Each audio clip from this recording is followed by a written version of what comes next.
the left hemisphere and right hemisphere difference in the way that they attend to the world, and how the left hemisphere views the world as a series of decontextualized objects and situations that we can manipulate for a specific function, whereas the right hemisphere sees all things in their unique total context. So therefore, it can't really be defined or manipulated. And I thought about this in terms of surface level versus deep interactions. Now, let's use an example that me and you like to bring up a lot on episodes, right? You go to a coffee shop and you interact with the barista working there, right? That's a surface level interaction, because what you're doing is you're perceiving or you're attending to that person solely through the function that they provide you in that situation. I think it's a left hemisphere situation. What I mean by that is you don't see the person. What you see is someone who you can give currency to then receive a coffee and a source of caffeine. That's what you see in that situation. That's what you treat them as. You might do the good morning, how are you? But fundamentally, your goal, your motivation in that situation is, I need to just do the basic social interaction with this person, give them my currency, and they'll give me back my coffee.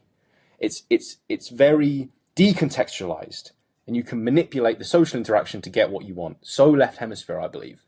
Whereas if you went into that interaction, I'm not saying you should do this or if it's appropriate or that it's more right. I'm just saying it's how it is. If you went into it with a more right hemisphere perspective, you would see the person in their whole context, right? The fact that, I don't know, they'd had a bad night's sleep that night, they'd only have 5 hours of sleep and they drag themselves out of bed to come to work, or they have to read this happy employee script about how you should interact with customers and the customer's always right, and they don't want to be there, but they have to put on this smiley face to align with the protocols of their employer or whatever, right? You see the whole person, you see the emotions they're feeling today, the fact they've had a complete unique experience to you, the fact they've got their own relationships and perspective on the world and all that kind of shit.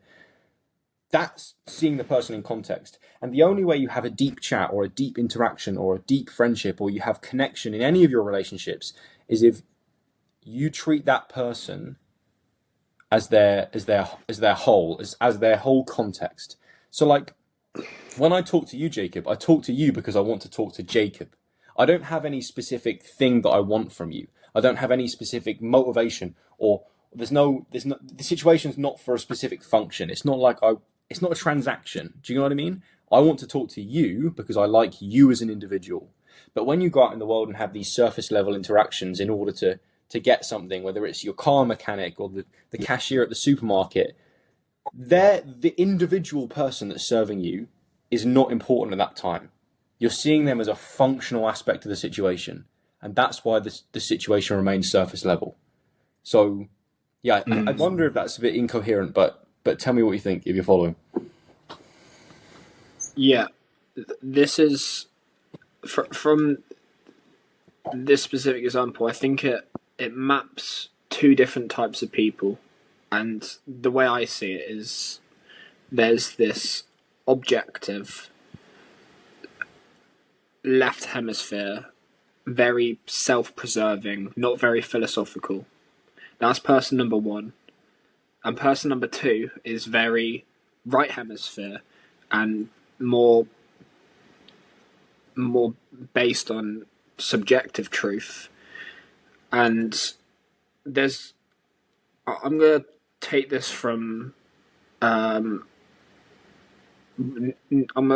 Nietzsche's point of view, because he highly criticized person one, and the way I see it is there's more person one in the world than there is person two. Like in my kind of daily experience, I come across more like objective. This is the way that I'm going to live. You don't see much of person two. And so this is what Nietzsche says.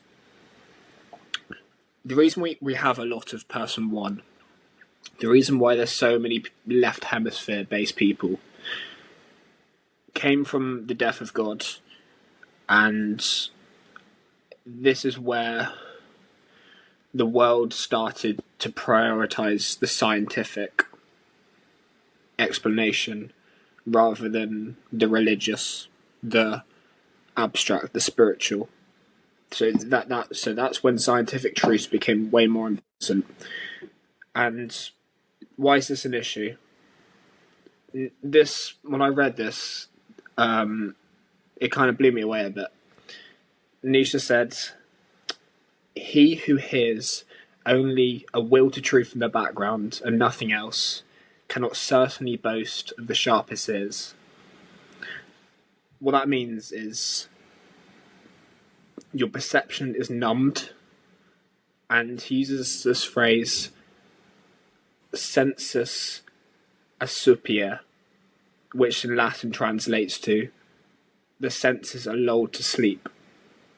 So what it is this complete lack of ability to personalize your thoughts and your perception, and you just go along with this objective thing that everyone else has designed for you. Your spirit is restricted, and there's no adventure, because in an adventure you're not told what's coming next. And so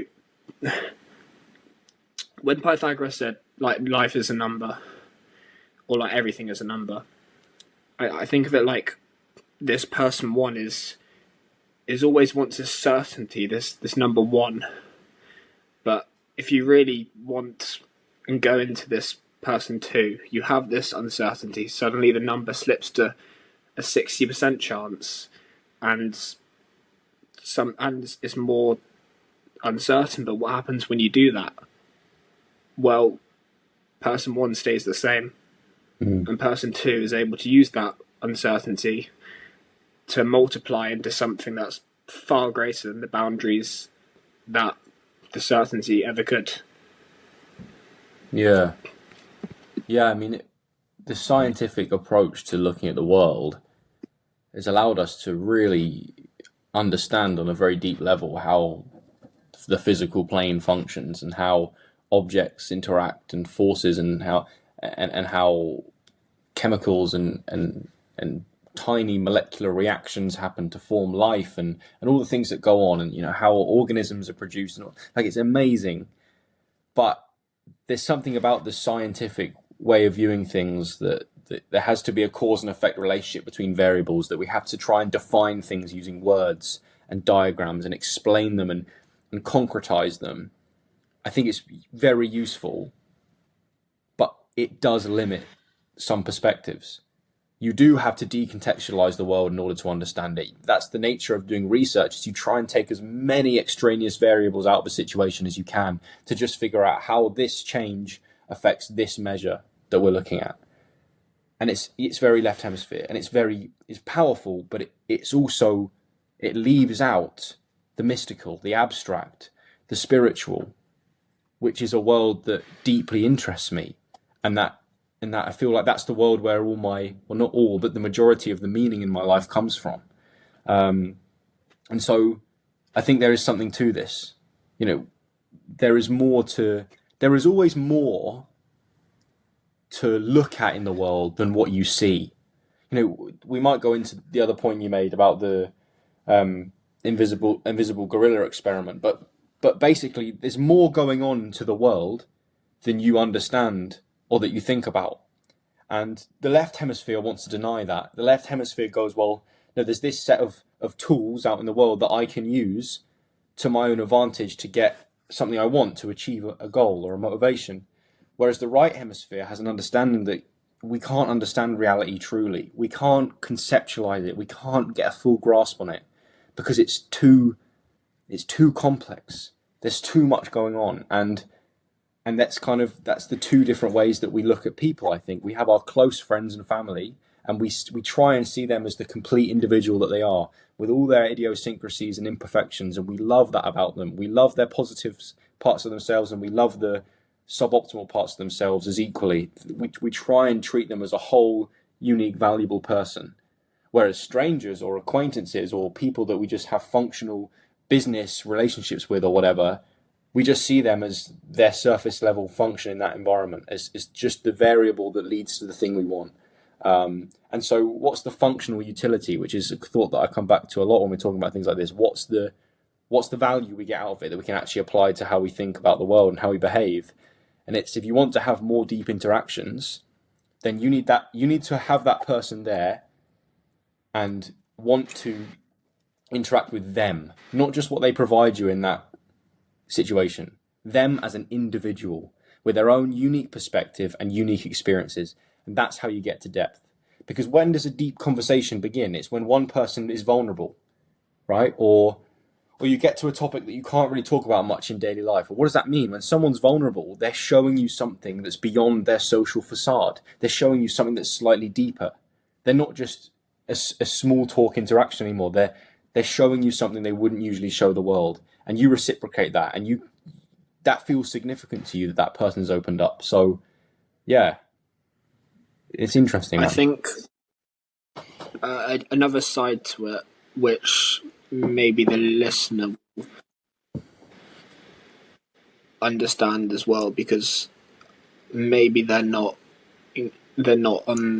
trying to deeply understand themselves and the world around them as much as we are, but they can. I feel like depth has a lot of similarities with play, in that you're playing to understand how many layers that you can unravel to find the person and get to that spot. So even if there's not a quest for depth, I think there should be a quest for play, and that's how you become more right hemisphere, depth and play. So going back to the coffee shop example, one of the things you can do, as you said, instead of seeing them as just the barista, I'll give people these ones, which I like to do, is next time you go into a coffee shop, get them to guess your order. Or if you don't want to do that, that's what I like to do. Or ask them what's the most amount of coffee shots you've ever served someone.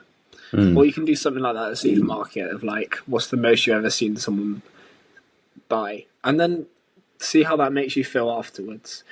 And then approach that to your rest of your life. That's what we're trying to do here. But sorry, go on. One final point I wanted to make before we move on, because I feel like we're getting to the end of this segment, but is, like you say, yeah, the listener's not as sort of philosophically wired as me and you or whatever. An important point to think about is, okay, you want to have really good social interactions and social bonds. You want to make your friends feel heard. You want to deepen all of your relationships, right? And what do people absolutely love, right? They love it when somebody addresses them for who they actually are. Universally, we love that, okay? So if you're in a situation where you could show genuine interest in someone's life and someone as an individual, as who they really are, rather than just their like surface level social role in that situation, they will love that. You know, I have a friend who works in a coffee shop, and she says that she celebrates to me, telling me stories of people that actually ask her how she is. To her, that's like the brightest part of her day, is when one person turns to her and goes, "How are you?" And that shocks her because she's not expecting it. That's it. And I hear that and I go, wow, people are screaming out to just be noticed, Jacob. I think that's one thing you can say universally about humanity. We all just want to be noticed, we all just want to be heard, and we all just want to be paid attention to. And if you can do that for somebody, no matter how your bond is with them, whether they're a stranger or an acquaintance or a friend or a family member, whatever, people just want to be noticed. And if you notice someone positively, they will reciprocate that, and that's how you build good social relationships, because that's what people want fundamentally. So yeah, very nice. it's the Simon Cowell thing of make everyone in the room feel important. That's the best thing that you can do. And all play is expanding the possibilities in an interaction. So yeah, I think it can change your life, get you out of there's also similarities to this of like a matrix of this is how it should be and how you're supposed to act. But yeah, in some way you can transcend above that. I think I'll let you explain the gorilla experiment, and I'll go on with my thoughts. Yeah, we watched this in a perception lecture last year, but I'd seen it before because I know Peterson used it in one of his early, I want to say one of his personality lectures. And I'd also just seen it. I don't know if we did it A-level well as well. But anyway, it's a video of, I think it's 3 or 4 people on 2 teams. So 8 total people, right? 4 of them are wearing white clothes. 4 of them are wearing black clothes. And each team has a ball and they're passing a ball around in this big group where they're all kind of mixed in, jangling together. And you're asked at the beginning of the video to pay close attention and count how many times the white team pass the ball between each other, right? And this is difficult to do. It'll make more sense if people go and look at the video. But obviously you've got 8 people in a crowd all sort of walking past each other and jumbling around and mixing up. So it takes a good amount of your brain's attention to follow just the white team's ball, if that makes sense. And you're counting how many passes. You do this for a minute or whatever. Then that ends and the video goes, they passed the ball 14 times or whatever. And you're like, did you get it right or not? And you either did or you didn't, and you feel either good or not happy with yourself if you didn't. And then the video ends with the question of, but did you see the gorilla? And you find out that at some point in that minute, when you were trying to watch the white team pass the ball, someone in a gorilla costume comes into the middle of the room, in amidst the crowd of people passing the balls around, waves at the camera, then walks out the other side. And if you haven't seen the video before and you're truly locked in trying to count the number of passes, you don't see the gorilla. And that comes as a massive shock to a lot of people because you think you would see what's really going on in a situation. And the conclusion that I've learned from it, and what we were told in lectures and things, is what it shows is a lot of your perception, which is what you see in your reality rather than what you look at, is defined by your motivation in that situation and your beliefs about what's going to happen in that situation. So in this context, your goal while watching the video is to count how many passes the white team makes. And you don't believe that a gorilla, or you don't expect someone in a gorilla costume to come into the room. So you're not really looking for that. So you don't see it. What you see is just the decontextualized, just the white team passing the ball. And so the lecturers applied this to our lives and go, there's so much of reality that we don't see because we're just looking for what's in alignment with our goals and our beliefs. So very interesting. What do you think? I heard about it from a Peterson lecture. It was in the Introduction to God series, and it was the Cain and Abel one, and it was very interesting. And it was interesting what he said. He by the way, if people are listening and don't know what we're on about, just search on YouTube the invisible gorilla experiment. And just to add a little bit to the context, actually, it's the 2 different teams. There's ones that are in black and there's ones that are in white. And I think it's 2 sets of 3 people. So, right. Yeah. And what Peterson said was the study proves that ambition blinds you to reality. So, which is kind of what I said. If we take that to like a, it's yeah. Go on. If you think about that in your own life, it's kind of like how we prioritize our focus. So, me personally,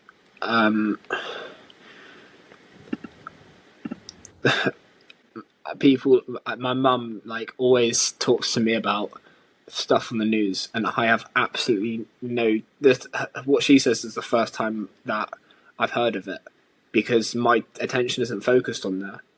My attention is focused on becoming a better entrepreneur and a better podcaster. So that means that's my ambition, and so much of reality is blinded, like sort of relationship drama and sort of there's basically like there's an opportunity cost, like a trade off that just means that I'm completely unaware of a lot of things because I've shifted my focus in some way. And if you think about this this is why we struggle to relate to people. If you do this for multiple years, right, then how much compounding stuff have you missed out on that the majority of the people are doing? Like it's kind of no wonder why we struggle to relate. Yeah, you're walking through a different door of perception, and that idea that by focusing on something you miss out on so much, it sounds scary or negative, but it's just how things work. There's so much complexity, there's so much information that we could expose ourselves to, there's so much in the world that we could see, but we don't. We have a finite amount that we can take in and properly understand and focus on. And so perception in itself is a sacrifice. You sacrifice everything else that you're not going to see in that situation to focus on the thing you care about. But the most important thing is that you pick that consciously, or you pick that intentionally, because really what you pay attention to, what you care about, what you prioritize, that is what your life is. Because that's what you become, that's the things you get good at, that's the things you think about, and that's the things that affect your emotions and all of that. And it's true, man. Yeah, what your goals, your reality appears to you as things that are either in or out of alignment with your goals. Either this will move me to where I want to go, or it won't. That's how you classify what you see. Your perception is something like I put on our note document, but what the main introductory segment of my first talk that I'm putting together is about the fact that your perception is defined by what you value. And I define values as the beliefs you have about how reality works and the goals that you want to achieve. Without that, without something to actually choose what to see, you would just get bombarded with the complexity of the world. You need stuff to simplify reality down. You need to know what matters. And what matters is what you value, if that makes sense. There might be a question that arises of people thinking perception's just kind of how you see things and you take in certain things. So if I look at if I'm looking around the classroom, I might pick out one or two things because that's how I perceive it. But you think it goes deeper with what you value and who you are. Could you talk a little bit more about that? What I mean is, what you will see and what will be prevalent to you in your environment is dependent on what you value. So let's think about it in the context of a classroom, right? When you go into, if you're an intentional student and you want to learn things, you go into a classroom or a lecture hall, and where is your focus and attention paid to? Well, it should be what the lecturer is saying and the information on the board and what you're hearing, and trying to sort of internalize that and absorb it and understand it. You don't see the fact that the lecturer is wearing a certain coloured dress or suit. You don't see the pattern on the carpet on the floor. You don't really see all the students around you with the complexity going on in their lives, and who looks tired and who looks wakeful and who looks sad and who looks happy. There's so much, I'm just picking a few examples there off the top of my head, but there's so much complexity in that situation that you don't take that in. If you wanted to pay attention to it, you then could maybe glance at that person and take it in, but you don't necessarily. The place that your focus is most prevalently placed on is the front of the room where the person is teaching, because your goal in that situation is, I'm here to learn. I want to absorb the information that person is saying. So that's what you're going to pick out of the situation. You're not going to remember or really focus on the color of the chairs, or I don't know what socks the person next to you is wearing, because that's irrelevant details. You could perceive that, you could understand it, you could see it, but you don't because you don't care about it. It's not valuable information to you. Does that make sense? Yeah, it's like the world's so complex that we only kind of take in a fraction of it, Or maybe a better way of and thinking that's about what. it that's just popped in my head now, right? When I'm playing a basketball game, so this isn't a training session, this is a fixture. When I'm in that adrenalized state, and it's my team versus the other team, and there's stakes on it that matter, and I'm in this hyper-focused mode, I don't know who's watching the game. I don't know what the person on the side is eating for lunch. I don't know what their sandwich filling is. I could see that. I could look at that in my reality. That is something going on, but I don't see it because it doesn't matter. Like a basketball game is a very clear context where the goal is specified.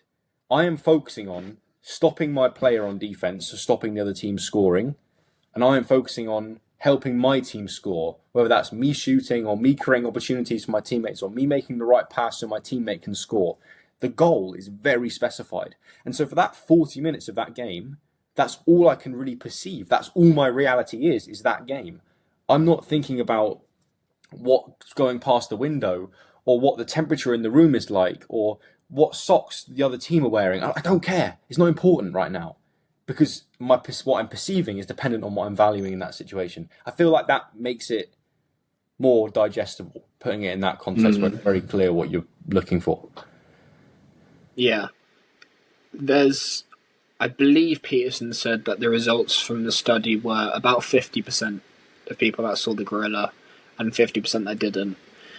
So I guess it's not like a set in straight sort of theory. It's you've eventually, like, even if you do have your focus, your ambition on something, other things will come into it, but it would just be less of an extent probably. Yeah. Like someone's gonna eventually tell me what was Trump, what who shot Trump, and someone's gonna tell me who had a fight with who. It's just gonna be like 4 days later. Yeah. And the thing with that gorilla video, right, is if you've listened to this podcast or if you know about what the video is and you go and watch it, even if you are counting the white team's passes, you're still going to see the gorilla.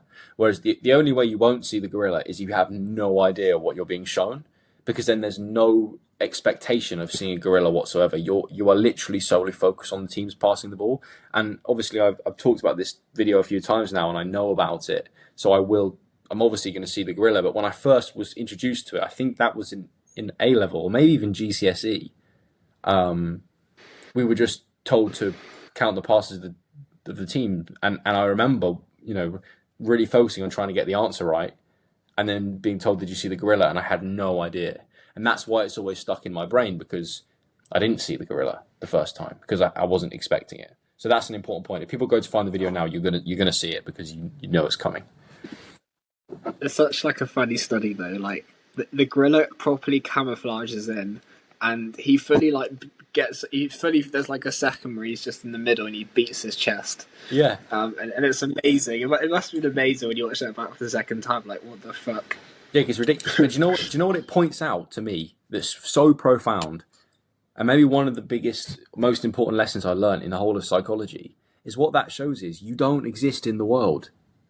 You don't see the world, right? What we refer to as the world, this physical plane. Yes, all of our organisms live here, but no. What you perceive, the world you interact with, what you sense, is unique to your own perception, to your goals, to your beliefs about reality, to your expectations.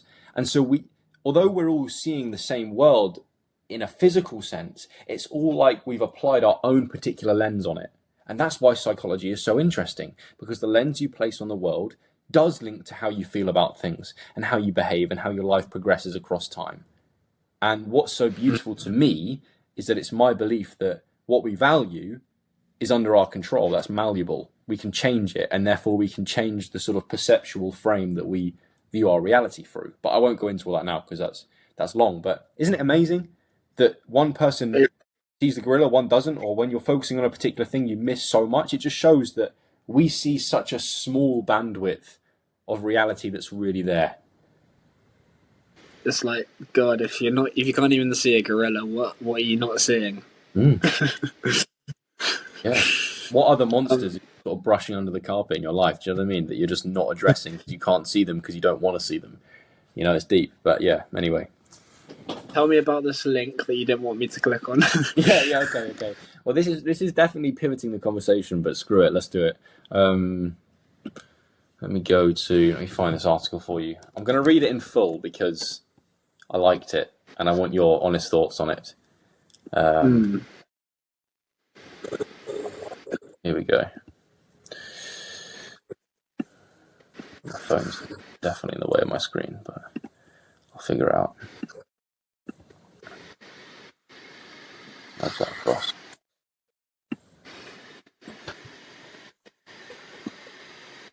Right, here we go.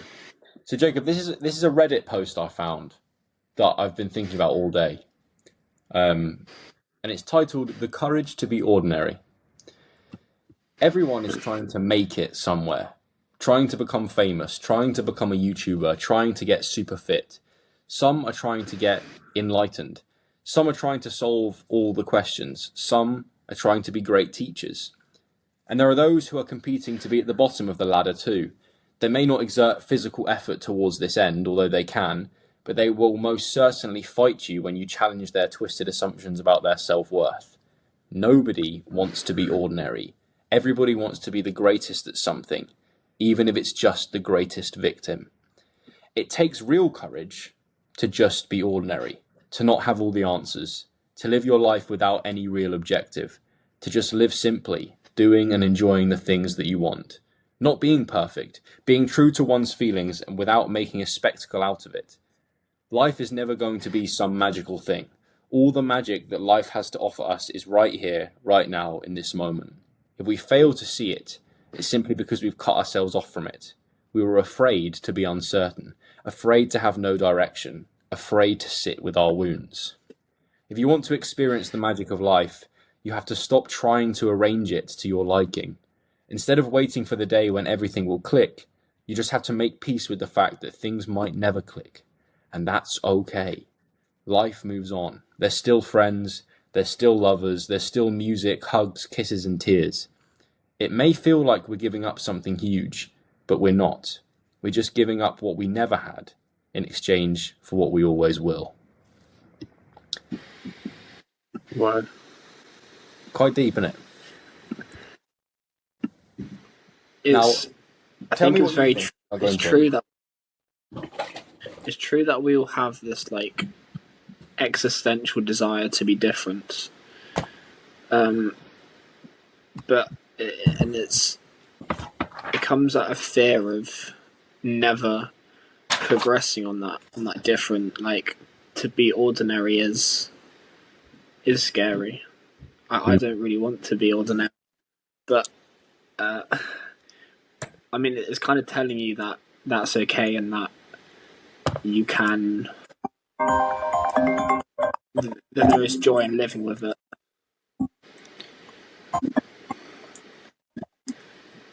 Can you hear that? Someone's ringing me. Hold on. Okay. There we go. It's gone now. Can you see me? No. I think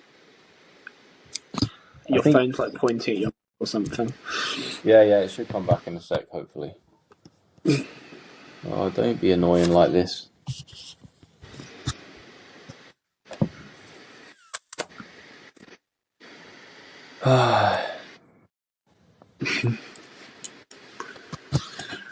Riverside. Here we go. Okay, we're back. Yeah, so basically, right, this to me feels like a completely different perspective for our current worldview as young, ambitious men trying to make it in the world.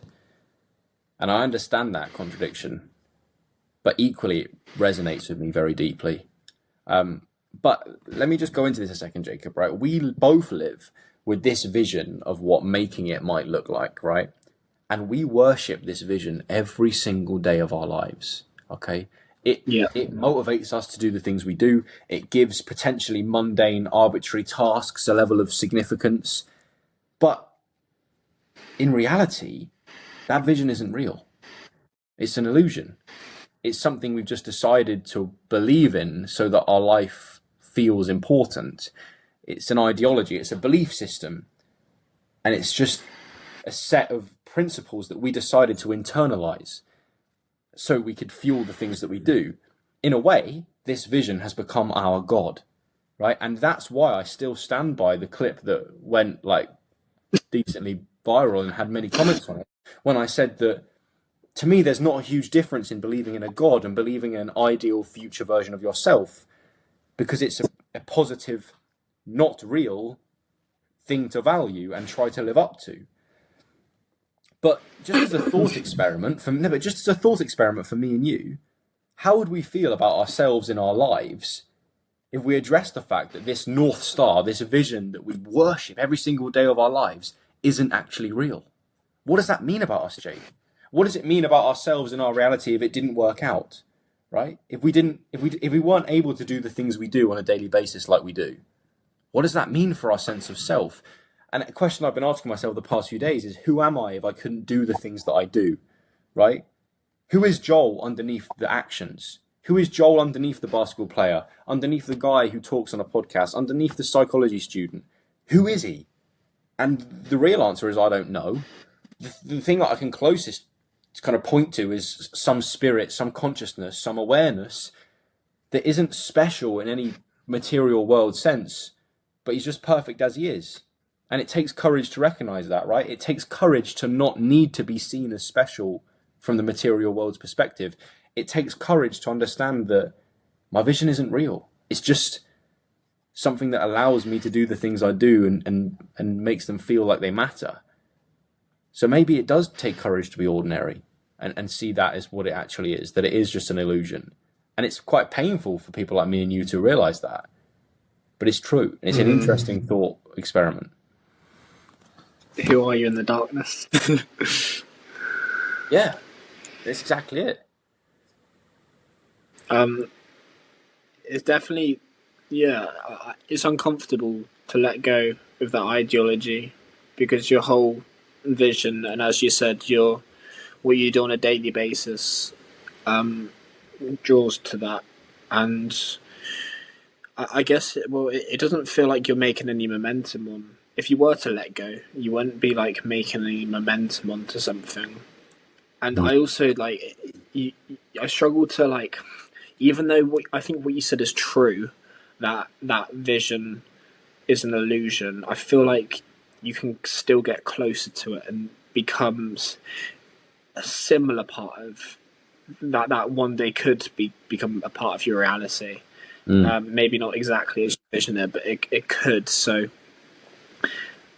yeah, I don't know if it's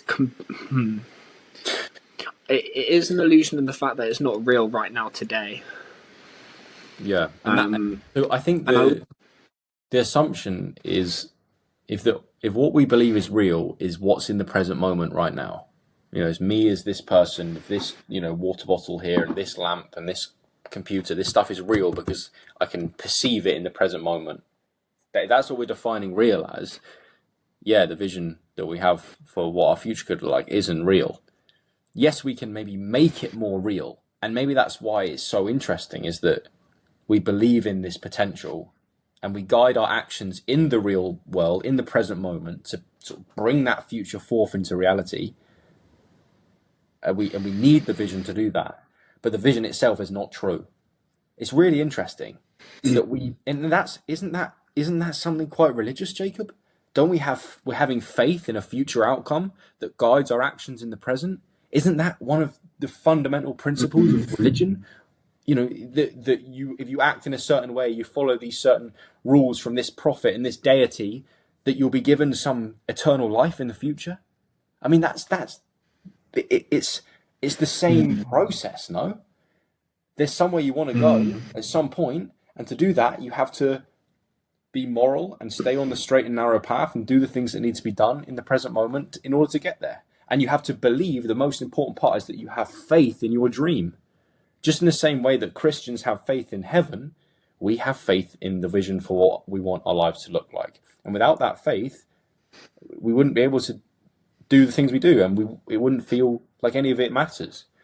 It's just interesting. I just read that and went, nobody's talking about that, the courage to be normal. We talk about, people like David Goggins that have the courage to run 240 miles and the grit and the determination to do that. And that's great, and that's really something, and it's powerful. But what about the courage to not be special? The courage to just be a person and be okay with that? Because when it's all said and done, all you're left with is who you are in the darkness. And that might not be special in the way that sort of the material world looks at things.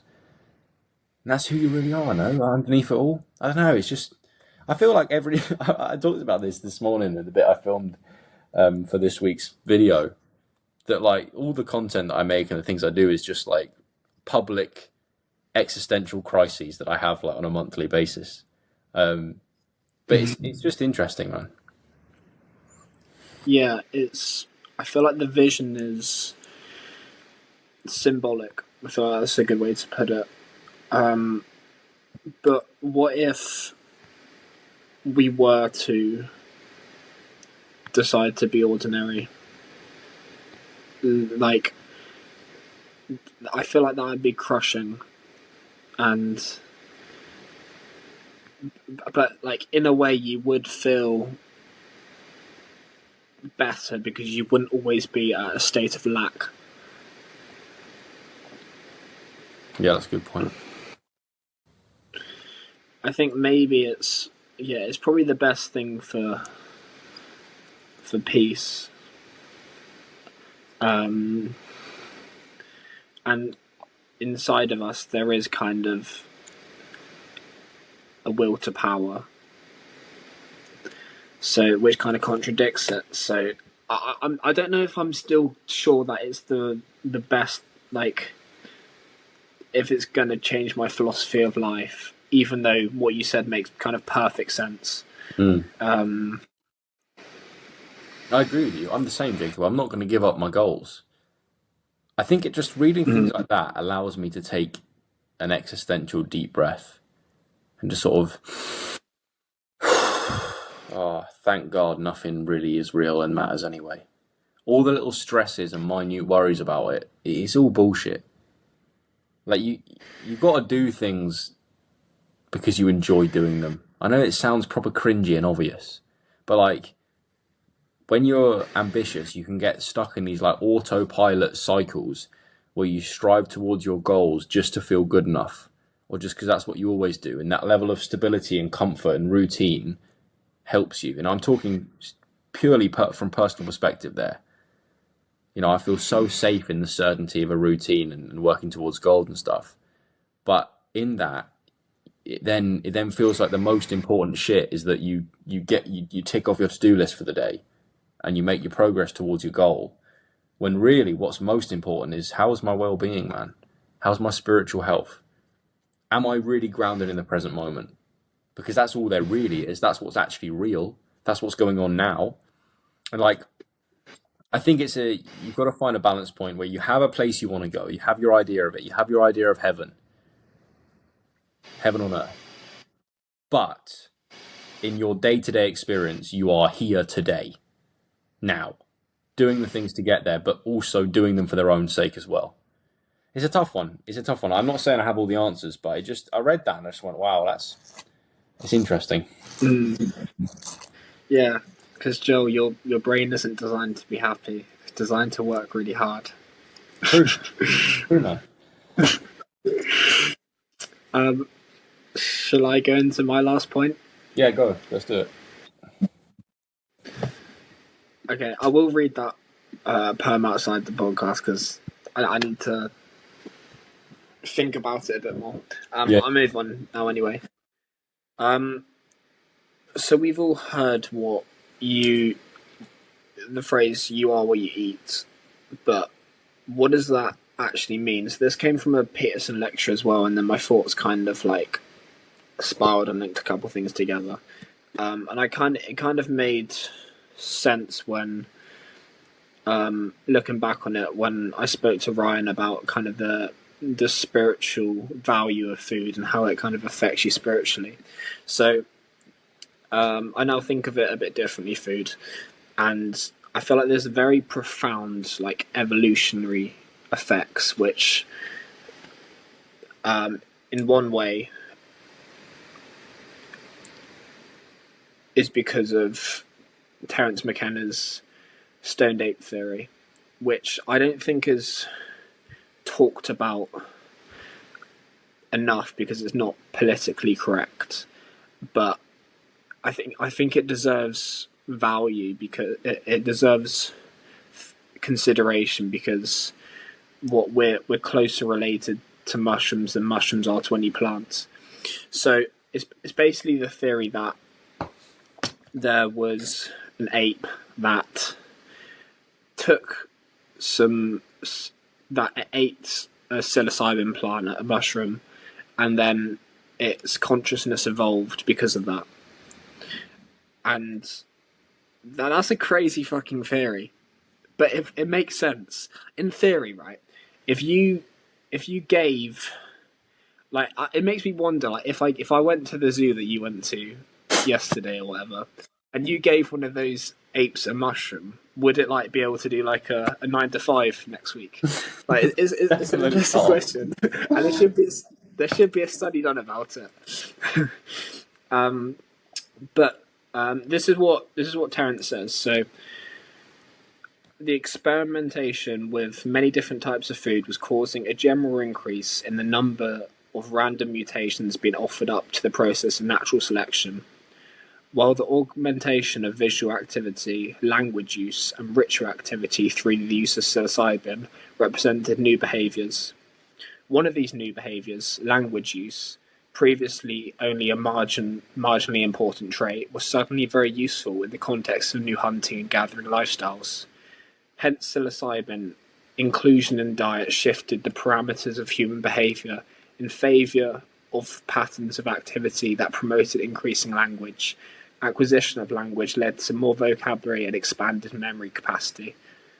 So he basically thinks how language formed from just kind of like monkey grunts was due to psilocybin, and yeah, different behaviors, different like the ability to have memory. I mean, it makes sense. Like, if you're when you take mushrooms for the first time, you get that kind of crazy like different state of your brain where you enter a new door of perception. And if you're an ape that has not even that can't even remember like a couple days ago, like it's gonna just like expand your consciousness. Okay, so there's that, and then there's the religious kind of view, which is basically Adam and Eve story. Now, this is something that's like hyper true, right? Because the story basically is so Eve eats the forbidden fruit. Now, so this one fruit is responsible for like completely altering the human psyche into evil. That's how Peterson put it. And when you think of it, like, okay, what you consume really has an outward effect on you in the world. Be it drugs, be it like even just like nowadays, the artificial kind of things that we're eating. Like, what's that doing to your energy that you're putting out into the world? And it comes like when you think about it as well. Without health, like you have nothing. Like that's your foundation, and then that's what you build on. And they say also going back to the evolution, isn't like the reason that we can see color because of we're able to detect ripe fruit. Like, I think this theory has a lot of weight to it about how it at least came from. I think our brain sort of evolution at least came from something that we consumed. Being these theories have some truth in them. So is your main line of thought that what you consume be that food, be that psychoactive compounds, be that information, affects your consciousness. And through affecting your consciousness, it will affect how you behave. And then behaviors that are adapted are selected across time. And then that becomes the norm. That becomes your culture and your species. I think there's some truth to that for sure. I mean, like, theories like the stoned ape theory are just interesting to think about. Whether they're 100% true, the jury's still out on that for me. But they're interesting questions to ask. And sometimes the asking of a question can be as useful as finding an answer. I think your point about Adam and Eve is interesting as well. Like, that to me is a symbolic representation of human beings developing self-consciousness. Because when Adam and Eve eat the forbidden fruit and their minds become open to the concept of good and evil, they realize they're naked. They realize that they're vulnerable organisms, and that they're stricken with mortality, and that they're an animal rather than a god, rather than an angel. And that's a symbol of the human development of self-consciousness, understanding that we're vulnerable out in the world, and that we are mortal, and that we are destined to die, and that we do experience anxiety and fear and stress and all of that. And your point then, your third and final bit about what we consume nowadays being important, I think is so true. I mean, I really have to, like, I'm not like a completely dialed in human with my diet, of course, but there are a couple of things I put in place that if I didn't do them, my reality would be very, very different. Like, I can't do good cognitive work with much food in my stomach at all, especially not carbohydrates. Now, I'm not a member of any dietary group. I just sort of eat what feels good. Eat loads of eggs and eat loads of vegetables if I can, and eat fruits and eat a lot of yogurt because it's convenient. But like, if I ate shit, my consciousness would feel different. My reality would feel different. If I woke up in the morning, like, I could do this study on myself, but I'm not going to. If I tracked my mental health on a typical month, right? Like, every day gave it a score out of 10 or whatever. And then the next month, every single day when I got out of bed, I ate a packet of Haribo. Like one of them big packs, not one of the little ones, like one of them proper like jumbo packs of Star Mix. And I ate that as soon as I woke up. I reckon my scores would be very different. Because even from the morning to the evening, Jacob, my reality feels so different. After dinner, I'm sluggish, I'm stupid. I can't pin down a solid intellectual thought. I'm just mumbling through life, or maybe I'll watch a film, or listen to some music, or wash some dishes, or whatever. But there's no way I can do serious writing or thinking in that state. My body's digesting. It's just my consciousness feels different. Myself feels different to the morning time when I've just got caffeine and an empty stomach and I can just go. So, yeah, what you consume massively affects your consciousness and your reality. And there is a sanctity in what you eat, and it affects a lot, I think. And yes, I make mistakes. I still eat McDonald's from time to time. I still eat sweets from time to time. Do you know what I mean? I'm not a monk. I'm not a puritanical bloke. But I notice it, man. I notice it. The brain fog from eating food is real. Do you get that? Yeah, I don't think I get it to the extent that you get it. Like you said, you don't like eating because it makes you slow. For me, I don't. It's so true, though. I wish I didn't have to. Yeah, I think. I think I get it, but not to the extent that you get it. But I think there's. Peterson talked about how how it relates to like children, and how sometimes if there's a toddler that's like misbehaving, if you give them something to eat, that will shut them up, and they'll be perfectly well behaved. And God, you better make sure that makes me think like you better be precisely giving your kid what it needs to eat perfectly every day, because I reckon it would affect them way more at that age. But there's a kind of certain kind of. Well, yeah, the reality is, mate, though, most kids are just eating cereal and drinking Red Bull. It's not good. It's not good at all. You know what? Something that terrifies me the most. You know, this might be a good clip for Instagram that people get triggered on, right? But what depresses me deeply, Jacob, is I go into a lecture at like 3 p.m. and so I hear someone crack open a 500 milliliter Red Bull. I'm like, it's 3 p.m. Like, I like my caffeine. Don't get me wrong. Like, every day I do need a cup of coffee in the morning to sort of feel myself and actually like be productive and not be a waste of space. But like 3 p.m, a 500 ml Red Bull, like, God, I'd be pinging off the walls for hours. I wouldn't sleep. I mean, it's crazy. It's just, and that's like, what's that doing to your brain? What's that doing to your consciousness? All the chemicals and shit in that. We don't know what that's doing.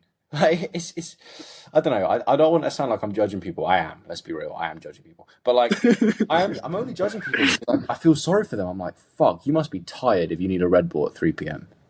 You know? Dark. Man. It's like when you said you went to that hotel in Slough and you had 2 Diet Cokes or something. Yeah, that's it. I was pinging off the walls, mate. I was pinging off the walls. I needed to go to some random gym at 10 p.m. just because I had 2 Coke Zeros. Wow. You had to let the energy out. I did. No, it is wild though. It is wild. But like, I think there is some.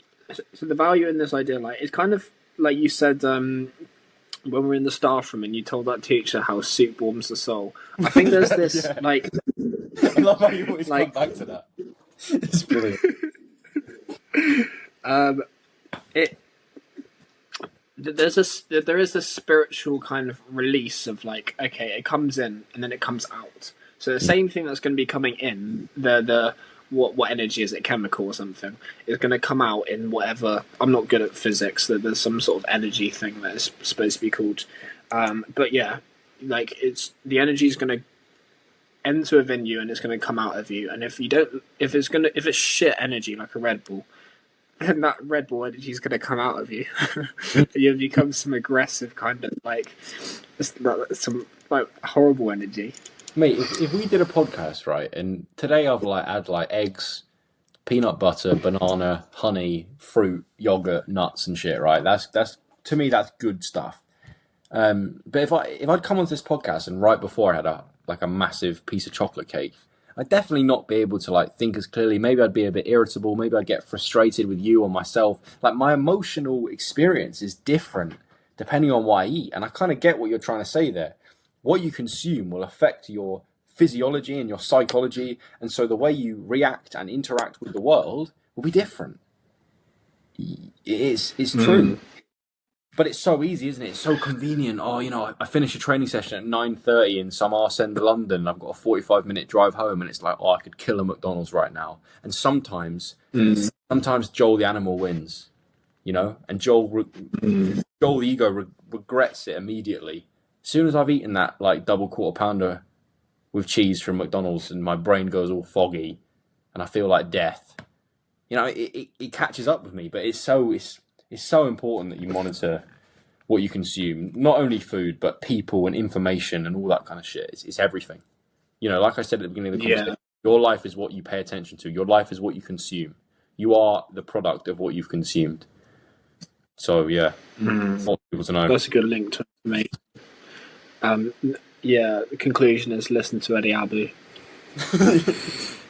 Is he still making videos getting angry at salad? I haven't really seen him.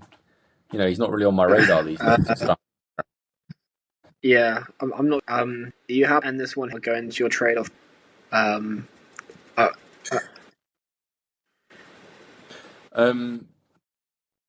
shit! You went a bit frozen there. What did you say? Oh, he's gone. That's not ideal.